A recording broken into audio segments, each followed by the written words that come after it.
नमस्कार, times of Swaraj में आप सबों का स्वागत है और मैं हूं संतोष सिंह। और आज हम टाइम्स ऑफ स्वराज में बात कर रहे हैं कि नीतीश तो कभी एनडीए से बाहर हुए ही नहीं, जो आज कहा जा रहा है कि वो फिर से एनडीए के साथ जा रहे हैं। जी हां, उनके कामकाज की शैली को देखिए, उनके प्रशासनिक फैसले को देखिए, उनके आसपास के जो लोग हैं उनको देखिए, तो आपको समझ में आएगा कि वो कभी एनडीए से बाहर अपने आप को महसूस ही नहीं किया। भले वो कहते जरूर रहे कि मर जाएंगे लेकिन मिट जाएंगे, लेकिन बीजेपी से हाथ नहीं मिलाएंगे, हम समाजवादियों के साथ चले आए हैं, हम बहुत घुटन महसूस कर रहे थे।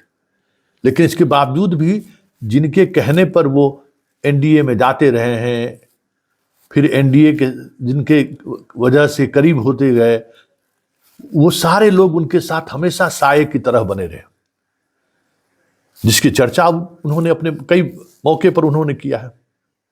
इसलिए ये कहना कि आज वो जा रहे हैं, ये कहीं से भी सत्य नहीं है। कई ऐसी चीजें हैं जो चीजें साफ जता रही थी कि दिल दिमाग सब कुछ एनडीए के साथ है, मोदी के साथ है, बीजेपी के साथ।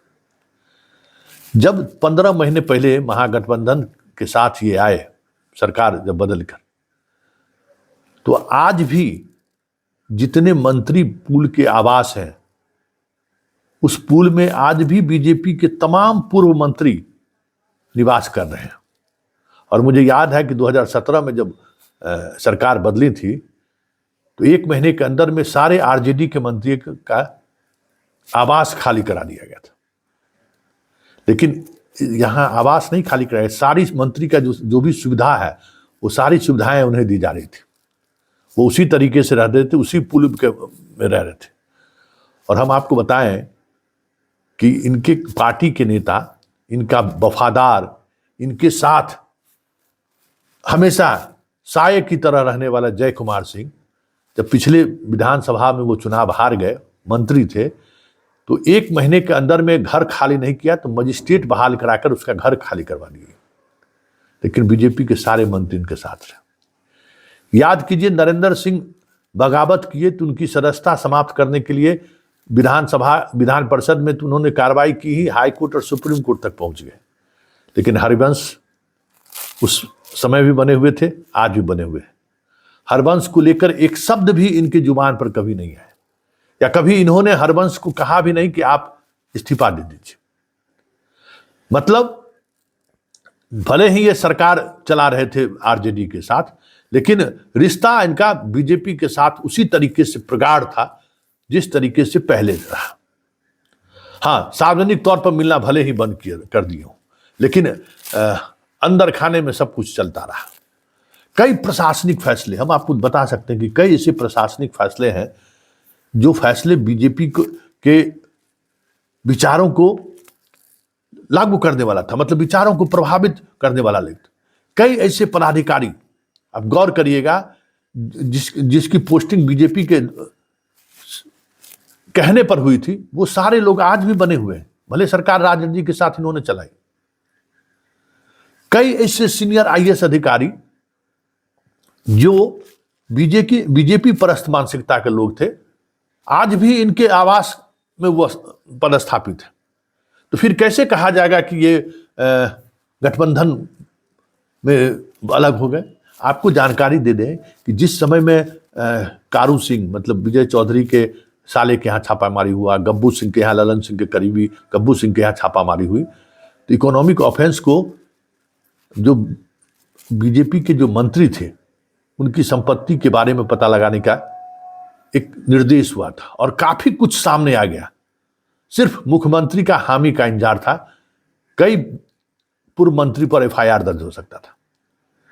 पुल टूटा, आप याद करिए, वहां भागलपुर के पास मुंगेर वाला जो पुल था, वो पुल टूटा, उसको लेकर जो चीजें चली, बहुत ऐसी बातें रही जिन बातों से ये साफ झलकता था कि भले सरकार ये आरजेडी के सहयोग से चला रहे हैं, लेकिन मिजाज और नीति इनका आज भी बीजेपी के साथ। कई नीति देखिए, जातिगत जनगणना को लेकर तो इन्होंने माहौल बनाया कि जातिगत जनगणना करना है। जातिगत जनगणना को लेकर जो माइलेज उठाने की जरूरत थी या जो माइलेज मिलनी चाहिए थी, वो माइलेज मिला क्या? ठीक उसी दिन पार्लियामेंट विधानसभा में इन्होंने सेक्स के बारे में क्या कहा? सारा कह सकते हैं कि जो एक अलग तरीके का माहौल बनता राष्ट्रीय फलक पर, वो ध्वस्त हो गया। और कहाने वाले तो यहां तक कर रहे हैं कि ये पूरी रणनीति के तहत नीतीश कुमार ने ये चीज किया था। इतने बड़े स्तर पर अपॉइंटमेंट हो रहा है, हुआ क्या उस अपॉइंटमेंट को लेकर उस तरीके की चीजें सामने आई? नीतीश कुमार के पिछले 6 महीने के जब से इस गठबंधन में आए उनके भाषण को देखिए, कभी उन्होंने मोदी और शाह पर अटैक नहीं किया। वो हमेशा सरदेह वाजपेयी की बात करते रहे और कहते रहे कि वो भी क्या दौर था। मतलब हमेशा वो दिल और दिमाग से बीजेपी के साथ, एनडीए के साथ थे, ये दिखता रहा। ये अलग बात है कि इन चीजों को लेकर आरजेडी, जब कारण जो भी रहा हो, इन चीजों को समझ नहीं रहे थे, लेकिन हम लोग पूरी तौर पर समझ रहे थे कि नीतीश सिर्फ थोड़े दिनों के लिए ही सही, मतलब एक होता है ना कि गैप पीरियड, वो कुछ समय के लिए अपने आप को वहां से अलग करना चाहते थे, उनको हैसियत दिखाना चाहते थे।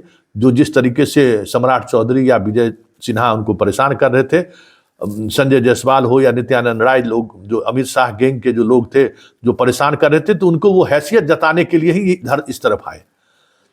क्योंकि और जैसे ही वो उनको लग गया कि अब जो है सो इन सभी लोगों को हम हैसियत जता सकते हैं, फिर वो बीजेपी में वापस लौट आए। वो कभी बाहर निकले ही नहीं वहां से। बाहर तब निकलते ना कि जब आइडियोलॉजिकली वो वार करते, आइडियोलॉजिकली चीजों को बाहर करते। कभी आइडियोलॉजी के आधार पर, कभी उन्होंने रामचरितमानस पर शिक्षा मंत्री बोल दिया तो पूरा जदयू उस पर टूट पड़ा। जबकि उसी कॉलेज का स्टूडेंट ये भी है ना, मतलब समाजवादी कॉलेज के स्टूडेंट ये भी रहे हैं, समाजवादी विचारधाराओं से जुड़े रहे हैं। और समाजवादी विचारधाराओं में लोहिया रामचरितमानस को लेकर क्या कहते रहे हैं? कर्पूरी ठाकुर, जिस कर्पूरी ठाकुर का ये कह रहे हैं कि हम मानस पुत्र हैं या आज उनको मिला है उन्हीं की वजह से, वो किस तरीके से बीजेपी के साथ उनका क्या रिश्ता रहा है। वो रिजर्वेशन पॉलिसी में भी आप गौर करिएगा, रिजर्वेशन पॉलिसी में भी जो 75% इन्होंने किया, तो जो शिक्षक की दूसरी बहाली हुई थी, उस बहाली में उस रिजर्वेशन पॉलिसी को ये लागू कर सकते थे, लेकिन उन्होंने लागू नहीं किया। बड़ी होशियारी से गौर करिएगा। और ये जो आपको जो कह रहे हैं कि डोमिसाइल नीति का भी है, डोमिसाइल नीति के पीछे भी खेल वही था। ये कहां थी? ये बिहार से बाहर निकले कब? बिहार से बाहर निकले, आप सोचिए ना कि 3 महीने 4 महीने से यूपी के लोग आ रहे हैं, यूपी का प्रभारी बना रहे हैं। कभी इन्होंने बाहर का निकला गया, कभी इच्छा व्यक्त की कि हम फुलपुर भी जा सकते हैं, हम झारखंड भी जा सकते हैं? कभी नहीं। ये जो कुछ भी कर रहे थे, सोच और कार्यशैली वो एकदम बीजेपी और संघ का ही रहा, उससे कभी ये बाहर नहीं निकले। और बीजेपी और संघ के लोगों के प्रति इनके दिल में कहीं न कहीं जगह बनी रही। इतना सुशील मोदी हमला बोलते थे, कभी सुशील मोदी पर इन्होंने हमला बोला क्या? क्या करे, हमारे मित्र हैं, गौर करिए ना, कभी इन्होंने हमला नहीं बोला। चाहे ललन सिंह हो चाहे नीतीश कुमार, हमेशा कह कि हमारे मित्र हैं और अभी वो दबाव में है, अगर हमको गाली देने से उनको राज्यसभा का एक्सटेंशन मिल जाता है फिर हमारे लिए खुशी की बात होगी। यही सियासत है। इसलिए नीतीश कुमार कभी भी अपने आप को बाहर नहीं कर सके। जो अब अगर महागठबंधन या फिर राष्ट्रीय फलक पर इंडिया गठबंधन को लेकर जो बातें कही जा रही है कि बहुत बड़ा सेटबैक है, ये मेरा मानना है ये सेटबैक नहीं है कि एक ऐसा व्यक्ति जो विचार से, कर्म से, काम से पूरी तौर पर एनडीए ही था, वो उनकी घर वापसी हुई है। कुछ दिनों के लिए ये विश्राम करने के लिए समाजवादियों के बीच आ गए थे।